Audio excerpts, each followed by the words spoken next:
नमो विष्णुपादाय कृष्णपृष्ठाय भूतले श्रीमते भक्ति वेदांत स्वामी निति नामिने नमस्ते सारस्वती देवी गौरवाणी प्रचारिणे निर्विशेष शून्यवादी पाश्चात्य देश तारिणे।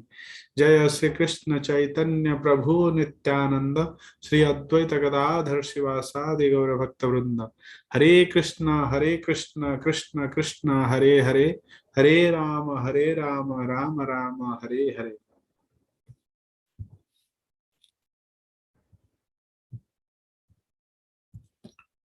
Welcome all of you to our daily Bhagavad Gita reading session. We were discussing introduction, and yesterday we have seen various aspects. We have discussed about the completeness of this material universe. Om Purnamadaha Purnamidam Purnat Purnamudachyate Purnasya Purnamadaya Purnameva Avasishyate. From the complete whole, who is the Supreme Lord, lot of complete things are also emanating. Like all these millions of material universes, they are also complete in itself. We have also read how they are consisting of 24 elements, and which are capable of producing whatever are necessary for the maintenance and subsistence of everybody living in this material world. And even though they come out from the Supreme Lord, but still the Supreme Lord is also complete in itself. And the small complete, the Jiva, basically he is experiencing this incompleteness because of his incomplete knowledge about the complete. Otherwise, he is also complete. And Bhagavad Gita provides this knowledge, And we have also read how Veda is the highest authority, that is the highest source of pramana. One example we have seen that cow dung, it is declared as a purifying agent in Veda, and in modern science, few hundred of years back, that is being also proved.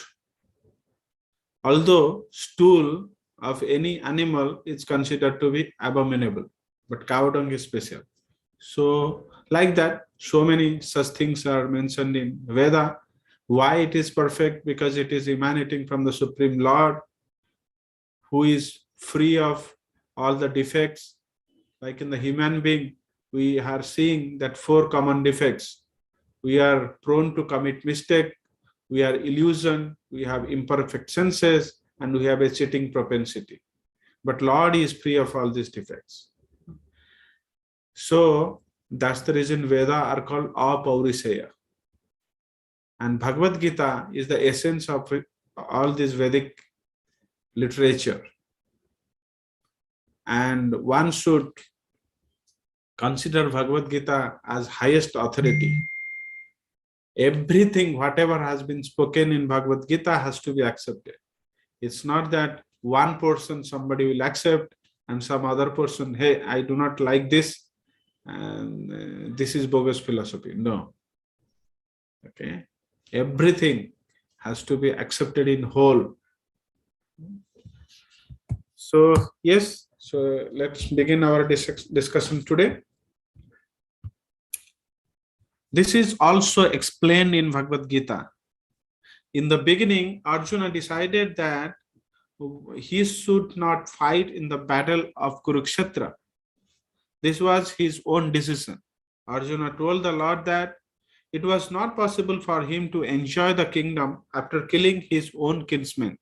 This decision was based on the body, because he was thinking that the body was himself and that his bodily relations or expansions were his brothers, nephews, brothers-in-law, grandfathers, and so on. Therefore, he wanted to satisfy his bodily demands.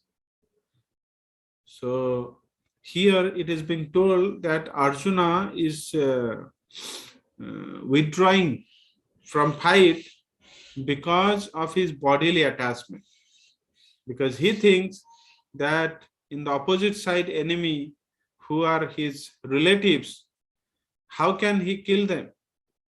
By killing them, how can he will be happy? Gurunna hatva hi mahanubhavan shreyo bhaktum bhaiksyam apiha loke hatvartha kamangstu gurunniheva bhunjiya bhogan rudira pradigta. How can I fight with all my superiors? If they will be killed, everything we enjoy will be tainted with blood. Bhunjiya bhogan rudira pradigta. Bhagavad Gita was spoken by the Lord just to change this view. And at the end, Arjuna decides to fight under the directions of the Lord. When he says, Karisye vachanam tava, I shall act according to your words. Yeah. So in the beginning, he was confused and surrendered to Krishna, and then requested him to give him proper guidance. Then at the end, then Krishna spoke the entire Bhagavad Gita, and at the end, Krishna told, Yatha ichhasi tatha kuru. O Partha, whatever you wish, you do. Then Arjuna told, I shall act according to your word. Then he was free from this bodily conception. Because when we think ourselves as body, then on the bodily platform, our decision will be made. But when we will have that proper knowledge and have the proper realization that we are not this body, we are the soul, then the soul's duty is to act as per the instruction of the Lord given in Bhagavad Gita or Srimad Bhagavatam. In this world, men are not meant for quarreling like cats and dogs. Men must be intelligent to realize the importance of human life and refuse to act like ordinary animals. Dharmena hina pasubi samana. No? So, ahara nidra abhayamaithunam cha samanyam etat pasubhi narana. Dharmo hi tesam adhiko vishesha dharmena hina pasubi samana. So, dharma, what is wrong, what is right. So, this discrimination, that is special to the human being. Otherwise, ahara, nidra, bhaya, maithuna. So this all four animals are doing, human are also doing. What is the special in it? So human beings might be doing in a little sophisticated way, but still it's the same. A human being should realize the aim of his life, and this direction is given in all Vedic literatures. And the essence is given in Bhagavad Gita. This realization or this characteristics of inquiry to try to understand what is the aim of the life, what is the purpose of life. So that kind of intelligence is absent in animals. That is there only in the human being. So he should utilize this intelligence to inquire about the real purposes of his life. Vedic literature is meant for human beings, not for animals. Animals can kill other living animals, and there is no question of sin on their part. But if a man kills an animal for the satisfaction of his uncontrolled taste, he must be responsible for breaking the laws of nature. So animal and human, they cannot be equated on the same platform because animals have lower intelligence. So jiva jivasya jivana, they can kill another animal for their subsistence and maintenance. They will not incur sin. But we, the human being, if we kill the lower animals, then we have to be punished. We will be punished.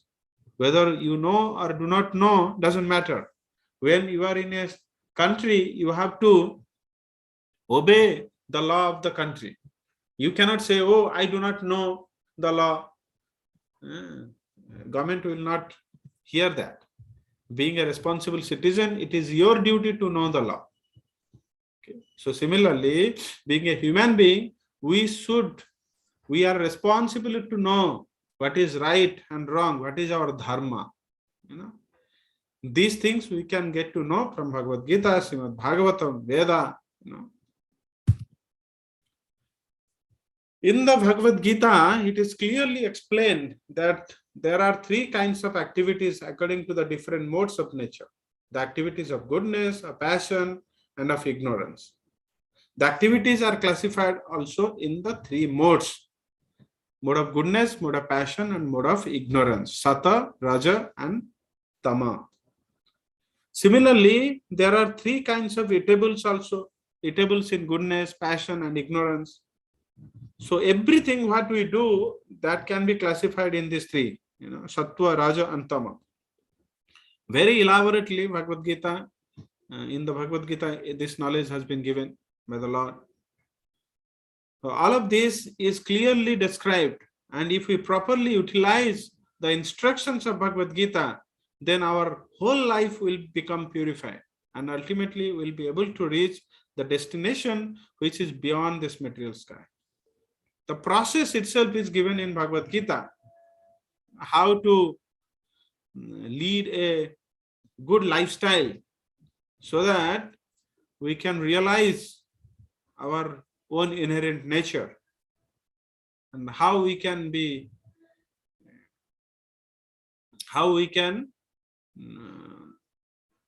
change our consciousness, how we can give up our material consciousness and regain our purified consciousness, pure consciousness, and then we can liberate.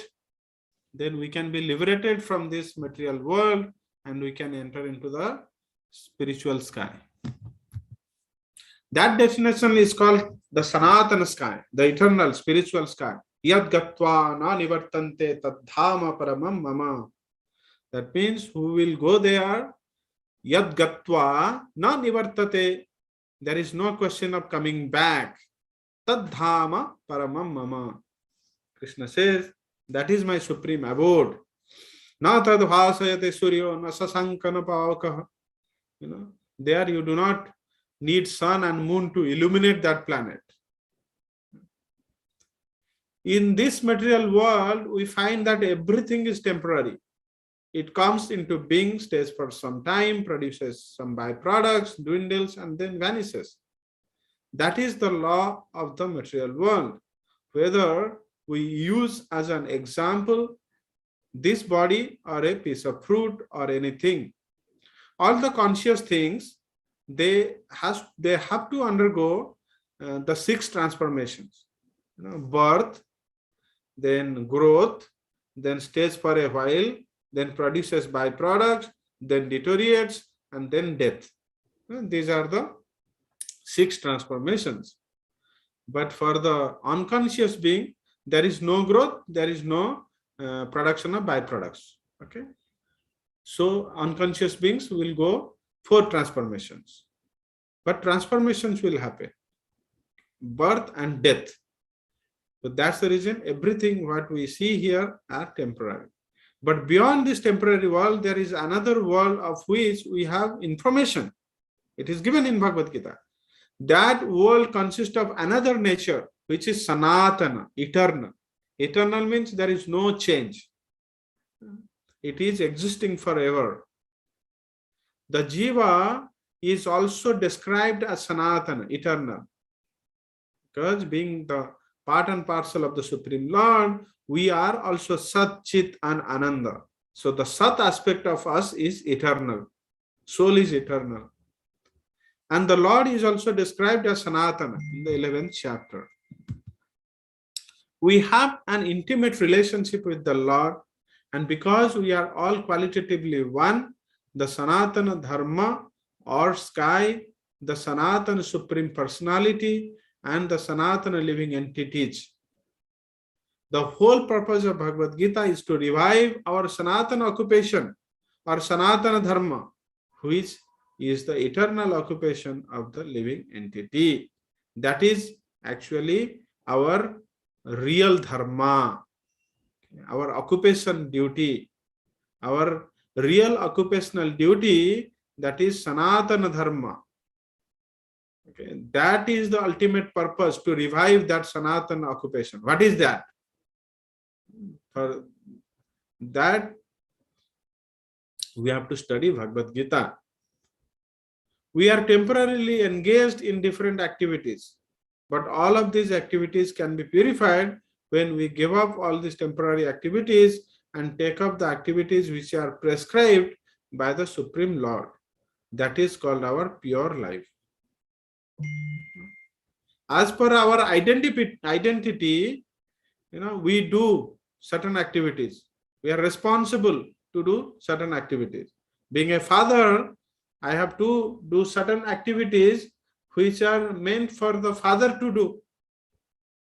Being a responsible citizen, I am obliged to do certain activities which are good for the society.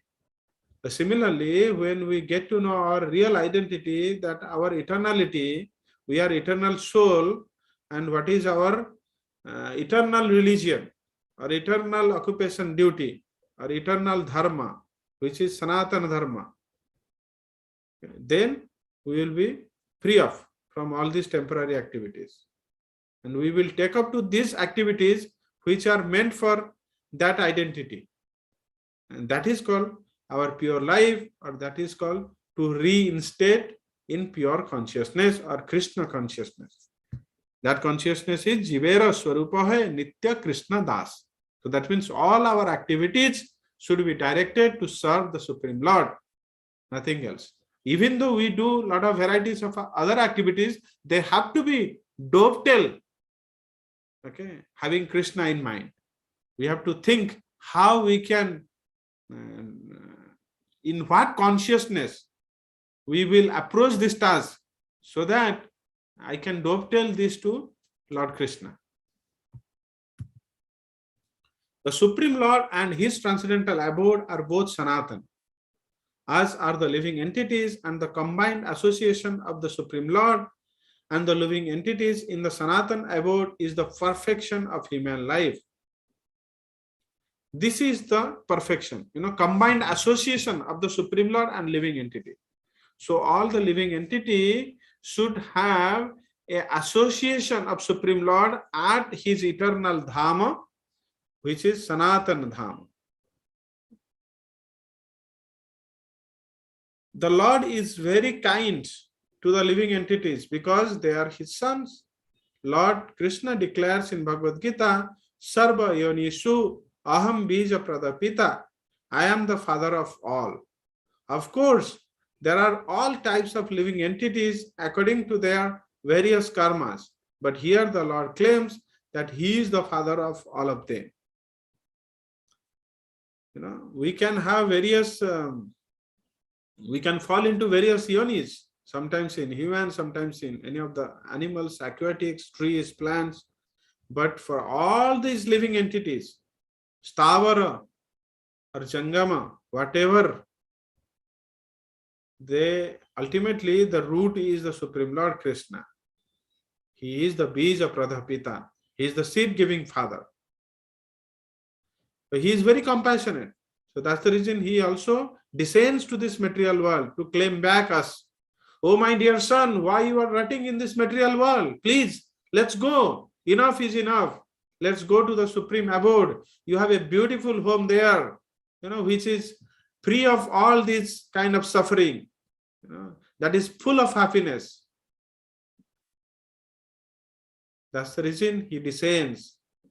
He gives these instructions, beautiful shastras, Srimad Bhagavatam, Srimad Bhagavad Gita, and he also sends his representatives when he is not there in this earth, as Guru. Therefore, the Lord descends to reclaim all these fallen conditioned souls, to call them back to the Sanatan eternal sky, so that the Sanatan living entities may regain their eternal Sanatan positions in eternal association with the Lord. He is very compassionate, and he is feeling piteous to see our suffering condition. The Lord comes himself in different incarnations, or he sends his confidential servants as sons or his associates or acharyas to reclaim the conditioned souls. Therefore, Sanatana Dhamma does not refer to any sectarian process of religion. Sanatana Dharma is not a sectarian thing. It's not a Hindu Dharma or Muslim Dharma or something. No. That is the eternal religion of the human being, be it Christian, Hindu. So they are in the lower platforms. Ultimate aim is to go back to the abode of Godhead and live there, have his association for eternity. It is the eternal function of the eternal living entities in relationship with the eternal Supreme Lord. For all the dharma, you will find the details might vary, but the essence is the same. The teachings, the essential teaching is the same. Because that is the Sanatan Dharma. Whatever exists in this different type of religion, ultimately they will find their root in Sanatan Dharma.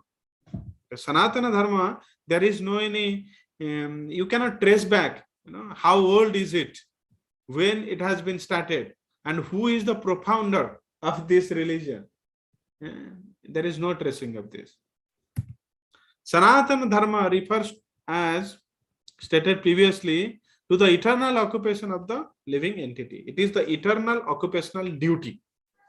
Sripad Ramanujacharya has explained the word Sanatana as that which has neither beginning nor end. Because Sanatana, it is eternal. So if something is eternal, there is no beginning nor end.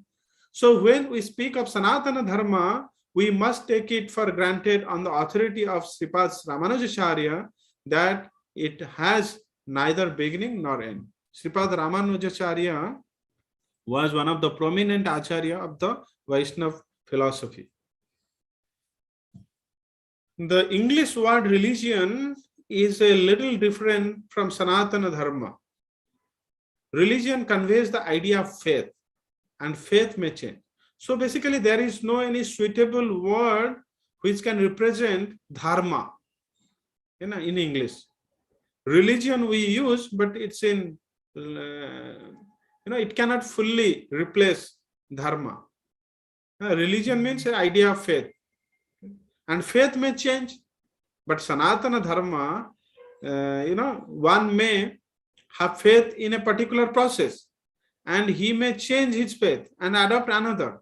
That's the reason some people now are Hindu, but sometimes they will be Muslim, or sometimes they will be Christian, or Christians might be converted to Hindu, Muslims can be converted to Hindu. So all sorts of things are happening, because that is not the eternal occupational duty. That is a kind of faith that can change.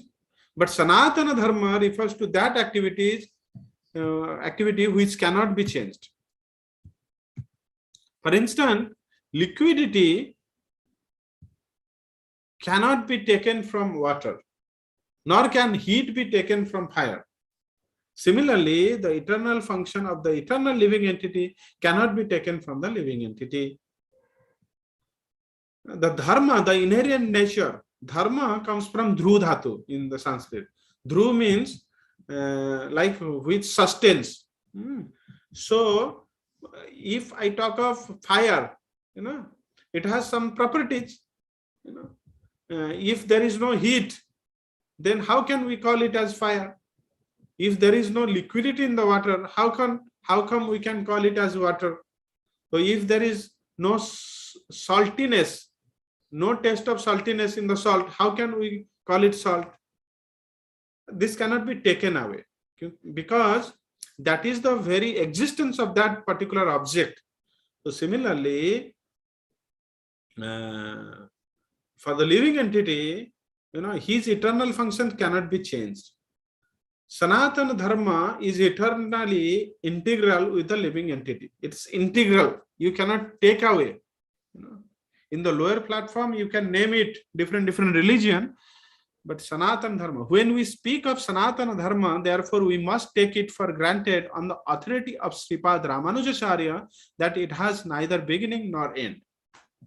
That which has neither end nor beginning must not be sectarian. Sectarian things, so basically when something we can trace back, oh, this has been started from this year, and he is the profounder. Then these are the sectarian religions. For the Sanatan Dharma, if you cannot trace back, then how come it is a sectarian?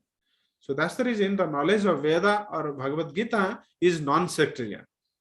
You might be seeing in different messages, right? Even Muslims and Christians, they are also reading Bhagavad Gita.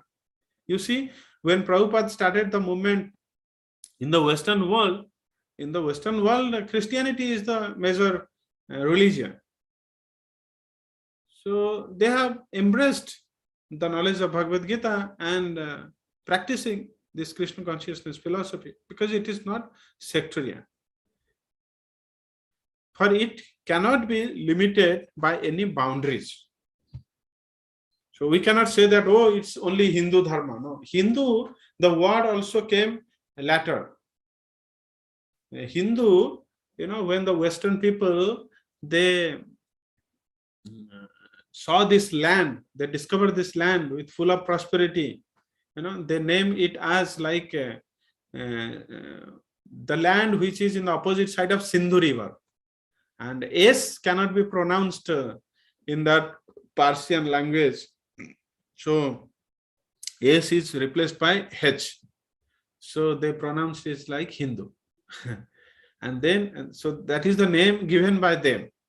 And it's also not the original name. That which has neither, so it should not have any boundaries. Those belonging to some sectarian faith will wrongly consider that Sanatan Dharma is also sectarian. But if we go deeply into the matter and consider it in the light of modern science, it is possible for us to see that Sanatan Dharma is the business of all the people of the world, of all the living entities of the universe. Non-Sanatan religious faith may have some beginning in the annals of human society, but there is no beginning to the history of Sanatan Dharma, because it remains eternally with the living entities. Thank you all very much. The time is up, so we are stopping here. Bhagavad Gita, Srimad Bhagavad Gita ki jai, Srila Prabhupada ki jai. Thank you all very much. Hare Krishna. Hare Krishna.